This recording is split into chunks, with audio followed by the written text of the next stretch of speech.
2 March 1965. Hanover. Stadtbaum, third floor, the drafting room that still smelled faintly of damp paper and coffee. A man takes his pencil off the tracing paper and writes a line in his notebook he will not say aloud. I watched this city burn. Now I erase the streets that burned best. Short, declarative, dangerous in its honesty. He is 40. He signs only his first name in a tight engineer's hand, Carl. That sentence is the map key to a life drawn across ash, paper, and memory. It is the thesis he cannot admit in meetings. It is the ledger of debts between a bombed-out child and a post-war planner in the Kerry-friendly city. It is the arithmetic of trauma rewritten as geometry. 22 years earlier, the arithmetic was different. 9. October 1943. Hanover. Sirens. A boy is woken by his mother and pushed toward the cellar steps. He counts the stair treads, 13. He counts the seconds between booms, 7, then 3, then none. The bombers find the city center. The medieval lanes and half-timbered facades are kindling. Photographs in the Bundesarchiv show the orange wind sweeping the roofs, then the street, then the faces. The boy will remember the sound of air. The air itself seemed to burn. In a city of 470,000, almost half the dwellings will be destroyed by war's end. Hanover is not Hamburg, not Dresden, but the mathematics inside the cellar is the same. One family, one room of walls, zero certainty. Allied intelligence summaries from autumn 1943 say the raids created a large new zone of rubble extending from the market church to the railway lines. They say the fires were notable for their speed of spread among contiguous timber structures. The words are steel. The photographs are lighter and ash. Afterward, street lists become lists of names. Addresses are voids.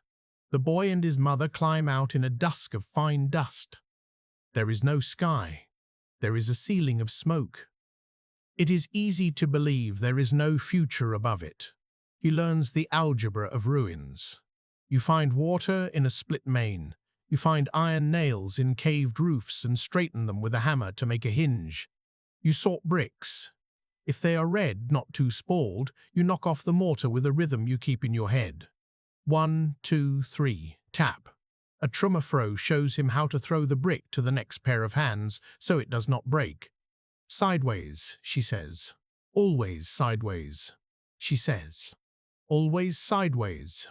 Trümmerfrauen are a photograph in the mind. Scarves, gloves without fingers, the pile that never gets smaller.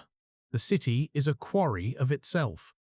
In November 1944, the boy will watch a front of strangers come through their street, forced laborers in patched clothing, shuffling toward a factory gate hastily repaired to keep machines turning until the last. A man with a shaved head stares at him and then looks away fast.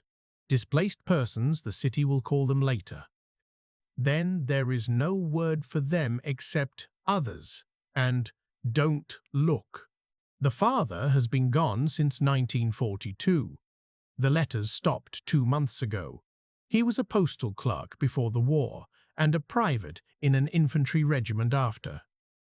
The arithmetic of losses is simple, but it feels uncountable. There is the father who may come back, the father who is dead, the father who is a shadow on a blind behind a candle. In the kitchen, his place at the table stays empty because to move the chair would make one of those fathers true. April 10th, 1945. British tanks appear at the edge of Hanover. The city's last defenders dissolve into the smoke. Officials hang white sheets from windows because they have learned the mathematics of flags. White equals life. In the files of the British 21st Army Group, an officer writes, "Civilians timid. City dead." The German police are told to stay at their posts but not to carry weapons. The radio is a new voice in German, slow, instructive, and then the curfew is 8 o'clock and then 6. The occupation begins with small rules. No moving at night, No radios tuned to anything but the Allied station. No meetings. Bread with a stamp, not a coin. Carl remembers the first British patrol that stepped into their street as a series of textures.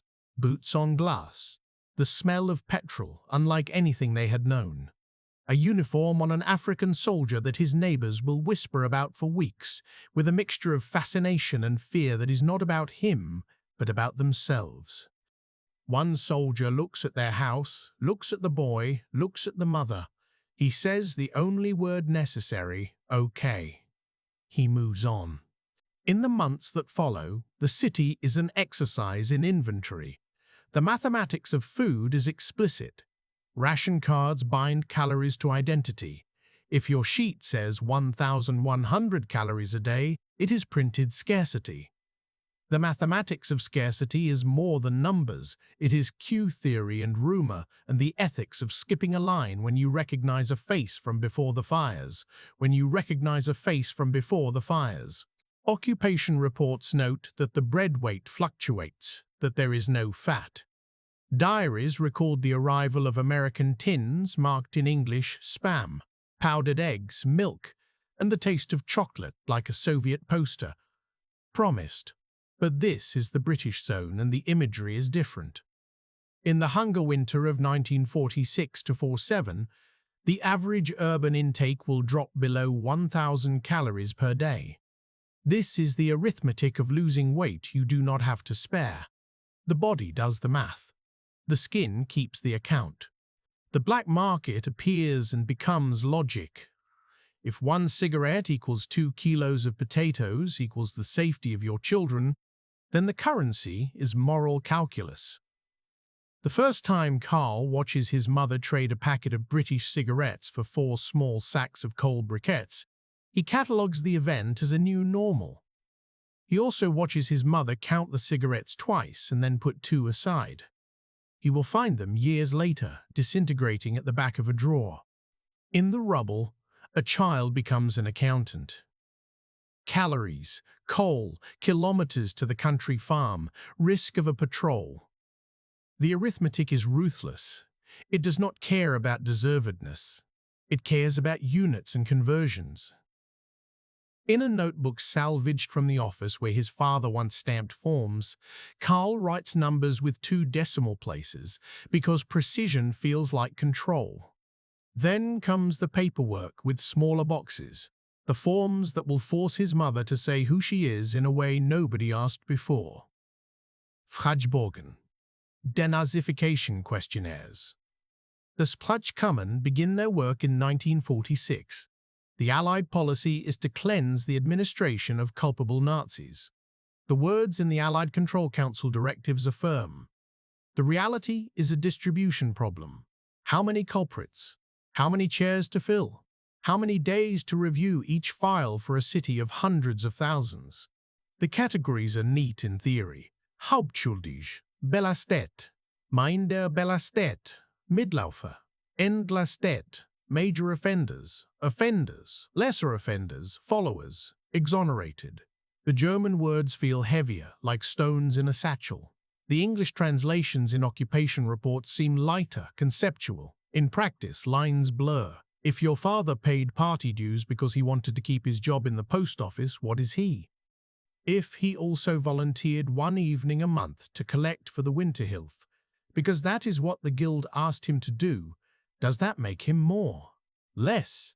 Karl's father's name will appear in a Spruchkammer file 2 years later when a transport from the east returns him thin, with the eyes that never stop scanning corners. He will be listed as Mitläufer. Follower. A complicated mercy.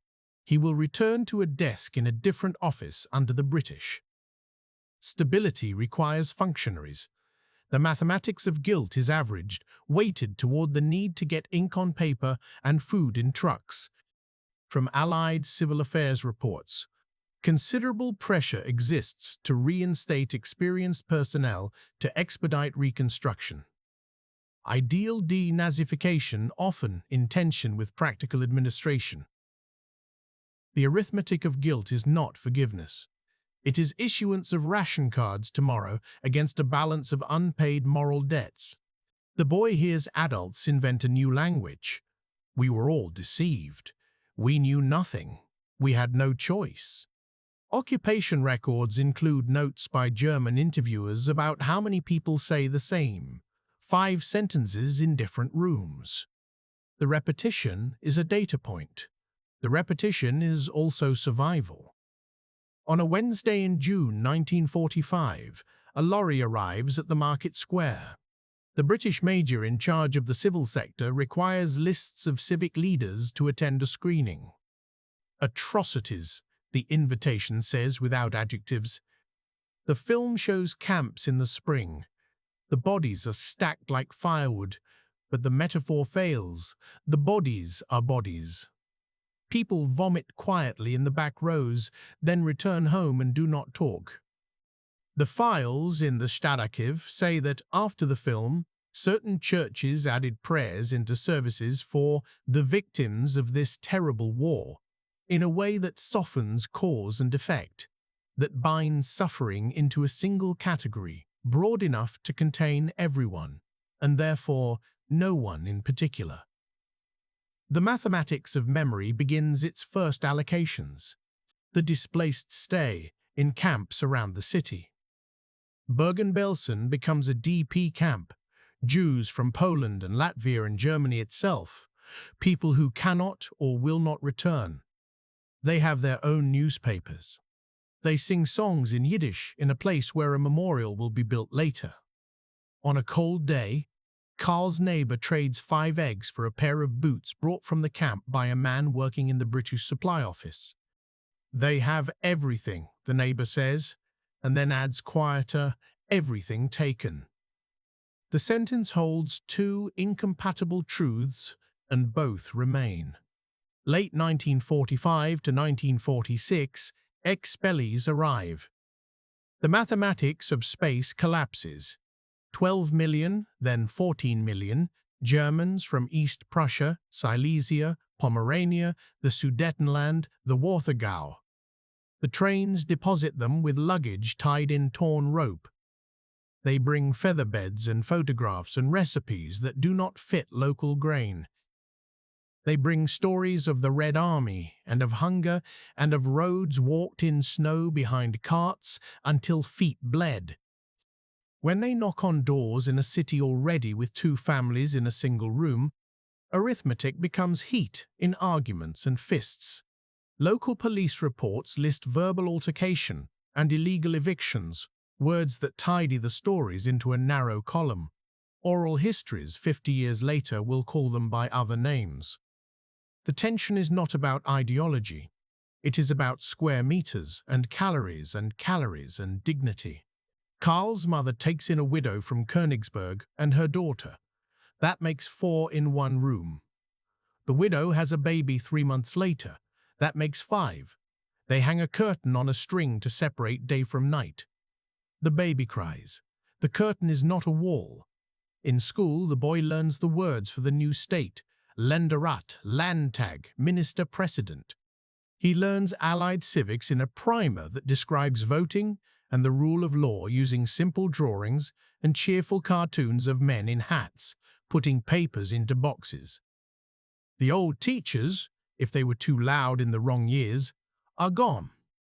They will come back later, quiet. The new teachers avoid certain years entirely.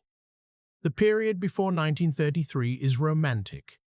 The period 1933 is romantic.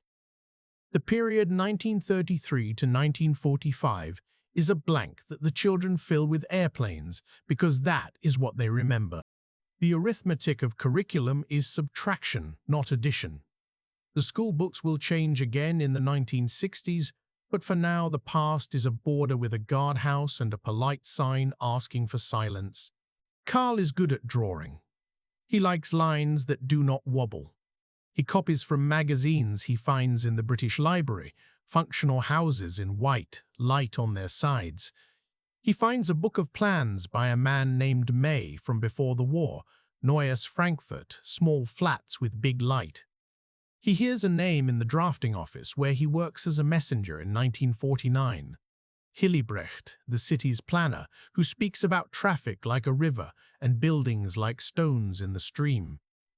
He hears another name later, Reischau, with a book whose cover proclaims Die autogerechte Stadt, the car-friendly city. 1959. The words are a promise: wide streets, clear routes, safety and separation. 1958. A British occupation report is retitled Allied Forces Germany because occupation turns to alliance. The mathematics of enemies changes sign. The Cold War arrives as a budget. The Americans bring money with the Marshall Plan. European Recovery Program shipments recorded in neat lists: locomotives, grain, machine tools, milk powder, coal. The banana is an event. The orange is a holiday. The first time Carl eats white bread from new wheat, he feels like he is cheating. He is 23. 1948. Currency reform. The old Reichsmarks are traded for Deutschmarks. Overnight, the prices on the black market collapse. Cigarettes are still currency, but now you can buy shoes. A shop window in the Bahnhofstrasse fills with pots and dishes where there was only emptiness. Photographs showed Germans staring through glass with hands behind their backs, as if to preserve the ritual of scarcity even when goods appear. The mathematics of money is new. 1 DM equals something solid. The blackboard in a grocer's is erased. Reconstruction is not simple positivity. It is a politics of lists. The files in the Stadtbaum grow fat with applications for brick allocations, roofing felt, window glass. The Allied military government signs off on plans. Later, the British are advisors and the German signatures grow bigger. The Bundesarchiv has boxes of correspondence, where men with neat handwriting argue about widths of streets and the placement of green space, with the seriousness of generals arguing about lines on a war map. It is a different map, but the stakes feel similar. The city is the front now. Hanover's plan is to tear out the medieval core and replace it with ring roads and rational grids. Rational, meaning cars, turning radii, and avoidance of tight corners to prevent bottlenecks. To a boy who became a drafter who will become a planner, the curves of those new roads are a balm. They are modern, they are clean, they are clean. They are a memory of fire re-engineered as flow. 1951. Carl becomes a junior draftsman. The older men show him how to layer tracing paper to hold 3 proposals at once. One for the shopkeepers who want foot traffic, one for the automobile club, one for the minister who wants both, and will choose a compromise that satisfies neither. He learns to draw by eye. The width of 8 meters is 6 pencil widths if you learn to sharpen right. He learns to take criticism quietly and to present loudly what is already decided. He does not say that he likes the avenues because they will be fire breaks if fire comes again. He does not say that order is a salve. He writes it down in a notebook and then tears the page in half. There is another ledger, the guilty and the not guilty, the known and the unknown. In 1955, the Soviet Union releases the last prisoners of war. The welcome trains arrive. In photographs, women hold signs with names. Men step down thin and 50 at 35. Carl's father is on one of those trains. The house fills with a quiet that is not relief. The man at the table is present tense and past tense layered. The denazification papers are there, a Spruchkammer stamp in purple ink, Mitläufer. He says little. He says, I did what everyone did. He says, it was duty. He does not talk about what he saw. The mother does not ask. The son will ask. The son will ask later and compare answers to everything else he has read. The files show how many came back, not just to houses, but to office desks. Photographs in administrative yearbooks show familiar faces with new titles. Men who sat at typewriters for one regime sit at typewriters for another. The mathematics of institutions is inertia, plus the weight of expertise, minus the political cost of removals. The new democracy rests on bargains. One of these is that the past can be filed under new headings if the present tense works. At the edge of the city, a small Jewish community meets in a temporary room. In 1963, they will dedicate a synagogue.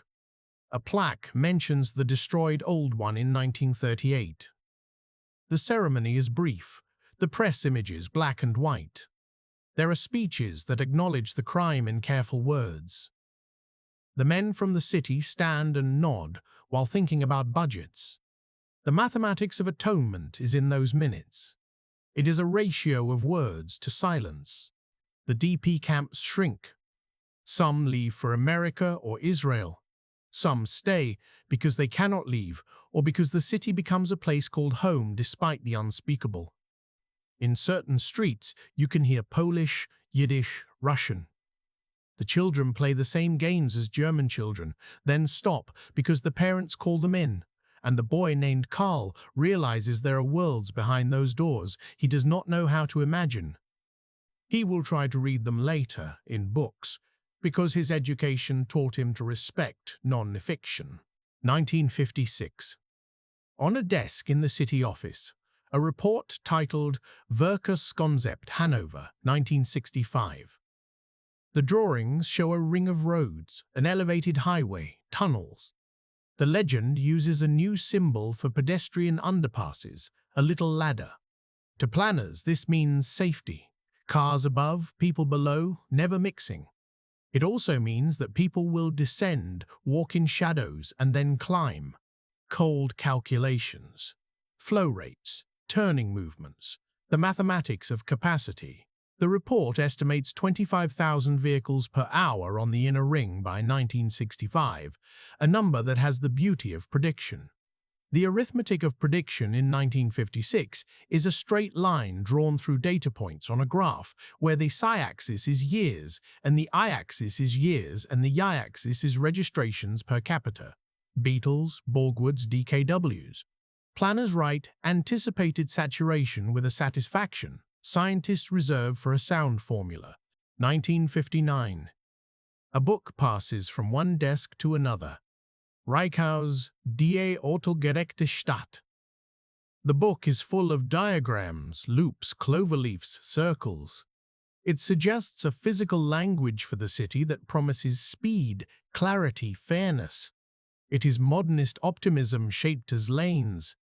The book is also a defense against the past. If the future is a road, then the past is a dead end you avoid. Karl reads Reichau as a catechism. He reads Le Corbusier as a Bible and notes where traffic fits into towers in the park. He writes notes in margins about sightlines and tree plantings that will filter exhaust. He draws a wider central reservation on his tracing paper because he believes in sunlight as a disinfectant. He believes in disinfectant. He walks through the ruins that are no longer ruins. They are building sites. He sees a man collecting old bricks and feels contempt for a minute because the brick is everything he thinks he is not. Then he remembers the Trümmerfrau's hand throwing a brick sideways and the contempt folds into itself like a map. 1960. The Wirtschaftswunder is a word that wants an exclamation point. The city has department stores where there were empty lots. There are escalators. People ride as if on a fairground ride, eyes up, mouths slightly open. There are cigarettes in packets you do not have to hide in drawers. The arithmetic of life becomes budgets with room for treats. A child's school lunch includes a piece of meat twice a week. Karl buys a small car, used, and loves it in a way he will not admit even to himself. It is independence with a key. He drives through the city he drew.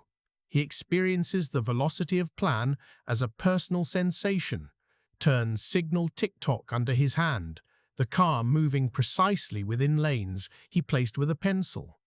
The feeling is weirdly parental, also weirdly violent if you think about the houses that would have stood where the lanes are. He tries not to think about that. He thinks about numbers instead. At the same time, the past insists. Trials in Frankfurt for Auschwitz begin in 1963.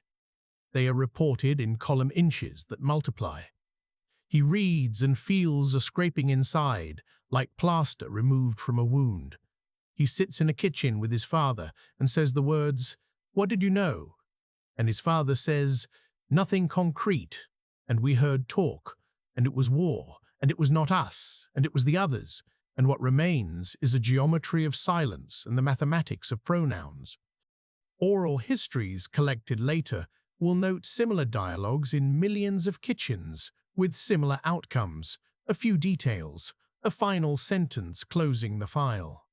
The map sheets on his desk all show the same thing in different scales. The old neighborhoods burned well. Narrow lanes meant suction. The air moved through them like bellows. Fire did the rest. The plan's aversion to narrowness is professional and emotional. Wider streets equal evacuation routes, equal fire breaks, equal lines. A firestorm will not jump. He tells himself this is rational. He knows it is also personal. He knows it is also personal. In the office, there are arguments. Preservation groups are beginning to find their voice. Stadtbild, city image, is a word that becomes letters to the editor, then petitions. A professor in Göttingen writes that the medieval core is a history book that should be read instead of torn to make kindling for the automobile. The newspapers print the argument under titles that make it sound like a debate team exercise. The stakes are real. Plans are drawn to remove walls that survived bombs. In 1965, the decision is to cut a straight, clean avenue through a quarter that once held crooked, secret alleys. The budget is voted. The expropriation notices go out. On a plank fence, someone paints a word in black, Heimat, home. The planners do not erase the paint. They build around it. For a few weeks, it stands like a problem you do not solve in the exam because it would slow you down. Meetings take place. The minutes are measured sentences. Mit Blick auf die Verkehrssicherheit, in Anbetracht des zukünftigen Bedarfs, es ist unumgänglich. The vocabulary of necessity is strong. City councillors value foreign investment, automobile plants, consumption, movement. The Cold War is also a domestic policy, hidden in asphalt. If you want to show the West is better than the East, you build a road that moves. The mathematics of blocks is headcount multiplied by horsepower. In the archives of the British, now in Germany's hands, a civil affairs observer in 1945 had written, "Germans demonstrate enormous energy for physical reconstruction, moral reconstruction less obvious." The sentence will be read later by historians and nurses and planners. It will feel both unjust and accurate. The energy goes where it can, to bricks and drains and traffic counts. The moral work is slower. Sometimes it stalls. Carl's own memory is a file held in a locked drawer. He opens it at night. He writes sentences that could not be spoken in staff meetings, which are about things like curb heights and parking bays. He writes that when he lines up a new street with an old cathedral axis, it is an act of control. He writes that the demolition of remnants is a continuation of a destruction he saw as a child, but this time he holds the pencil. He writes that he cannot tell whether that makes him a contributor or a resistor to the past. He attends inaugurations where ribbons are cut by men who speak about the future. A band plays. A girl in white holds scissors. The road behind the ribbon hums with the thing the city wanted: movement, speed, proof of progress. He applauds with everyone, then goes home and writes a sentence he will cross out later because it sounds too much like poetry. And the office taught him that poetry has no place in budgets. "Perhaps we are all still digging," he writes, "not with shovels, but with plans, making space where the fire took it, making the city over so it cannot remember itself." He crosses it out and writes instead, "The new avenue reduces east-west journey times by 38% at peak hours." The arithmetic of justification also has its own idiom. You can measure certain goods. You can measure certain goods. You can measure certain losses. In official documents, the phrase "not economically viable to preserve" has the same grammatical weight as "bombed beyond repair." In oral histories later, residents will talk about a smell of wet wood and old stone that disappeared. The ex-Belay widow his mother took in moved into a new estate in the north of the city in 1952. The estate is modern. It has green between buildings, laundry poles in rows, little balconies with concrete balustrades. She hangs a quilt that looks like waves and says to her neighbor from Hildesheim, "This is our home now." The neighbor says nothing and looks at the ground. The arithmetic of acceptance functions in unequal speed across households. Later, the sons of expellees will be among the most enthusiastic citizens, telling other immigrants in the 1970s to integrate. The irony will not be written down in the files. Denazification files accumulate dust. In the 1950s, the state passes various amnesty and reintegration laws. The words are legalistic: Gesetz zur Regelung der Rechtsverhältnisse der Unterartikel 31 des Grundgesetzes Vollenden Personen. Such titles are too long to repeat in kitchens. In kitchens, people say, "They are back." The return makes the new offices work. It also makes the past sit at desks. The mathematics of democracy is credit and trust and polling places, but it is also the quiet appointment of heads of departments who held files once before under different letterheads. When Carl was little, he was afraid of men in uniforms. Now he is skeptical of men in robes. He sits in a courtroom to watch a trial in 1964 as the city prosecutes a former local official for participation in deportations. The man's defense is a series of calculations. If I had done X, then Y would have happened. The judge writes a judgment that balances the necessity of public accountability against the defendant's age and health. The sentence is suspended. In the street outside the court, two groups argue about justice and revenge, using words like civilized and barbaric. Carl goes back to his office and calms himself by calculating the number of cars per hour that can turn left at a particular junction without causing a tailback. The arithmetic is clean. It does not answer why the other arithmetic is so murky. He still sees Trümmerfrauen in the faces of women in checkout lines. He carries an image of a woman throwing a brick sideways like a kind of icon. He does not tell anybody this. He tells them about the accident on the inner ring last week, 4 vehicles, 1 young man dead. He tells them the new acceleration lane would have prevented it. He is probably right. Safety is not a lie. It is simply not the whole truth. Children in his streets ride new bicycles. They take underpasses to cross roads and emerge into lights safe and a little damp. They play in playgrounds constructed where houses stood. The city is full of conversions. War to peace, secret to open. The mathematics of conversion is rarely lossless. In 1961, the Berlin Wall goes up. It is a different story, but it is part of his. The Cold War is a geometry lesson. Lines drawn on maps become concrete. Life in the West becomes a demonstration. Hanover's exhibitions, trade shows, the Messe, become a theater of progress. Companies display engines. Politicians are photographed with machines. The Federal Republic advertises itself in steel and chrome. School books in the early 1960s now include photographs of camps.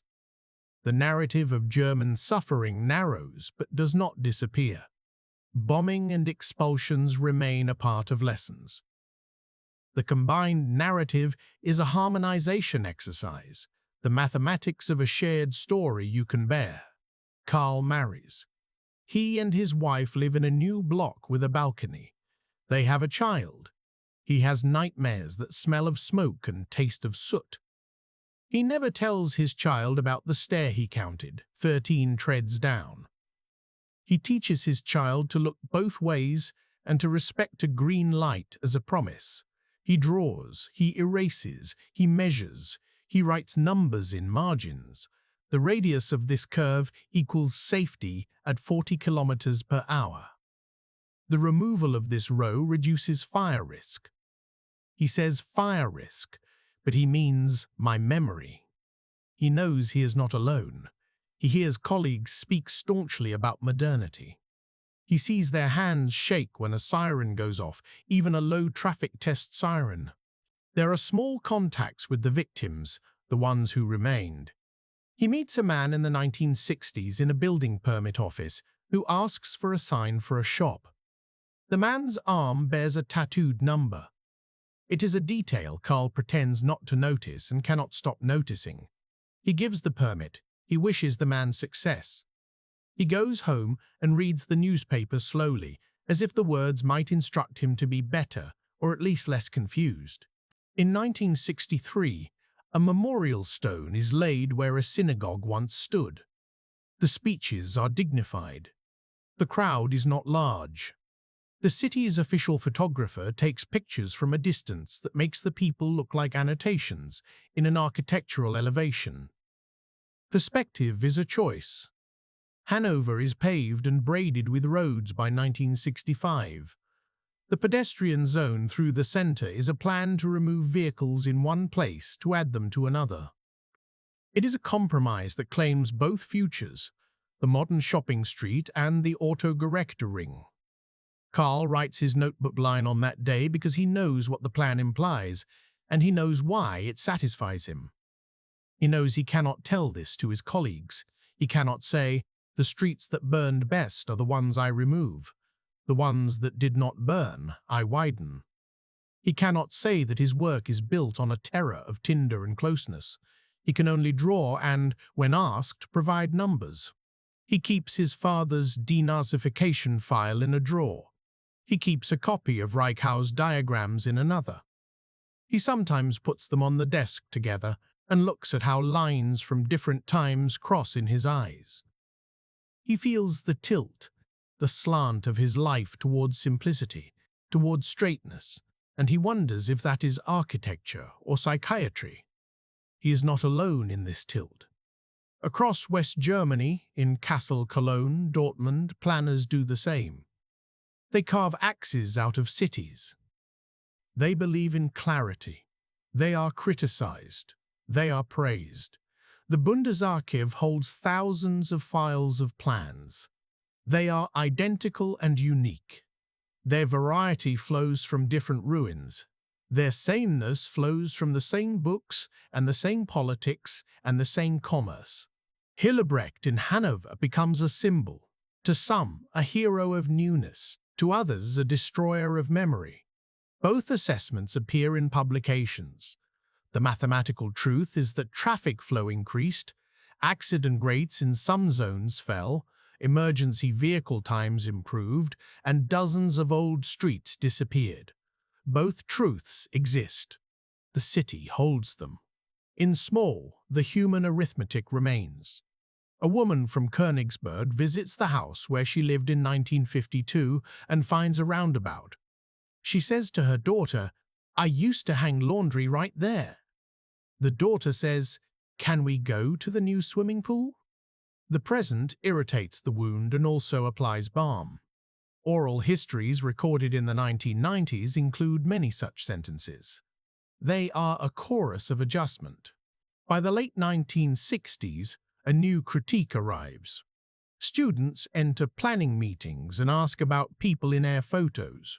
They demand participation. They imagine a city of short distances and living memories. The language changes again.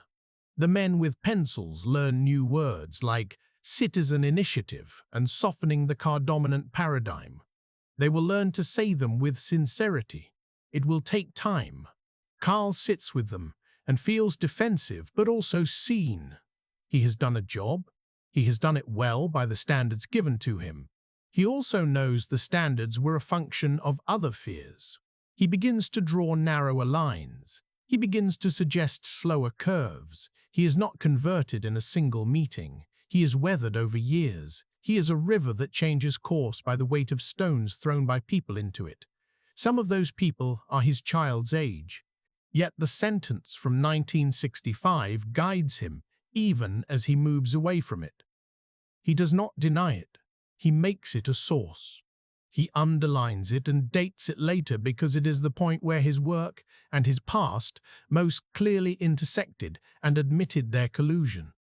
There are lists he returns to, like prayers. The lists he returns to, like prayers. The list of the built roads. The list of his father's answers in the questionnaire. Dates, memberships, a signature. The list of DPs in a camp near his city, with surnames that were not typed right by HF.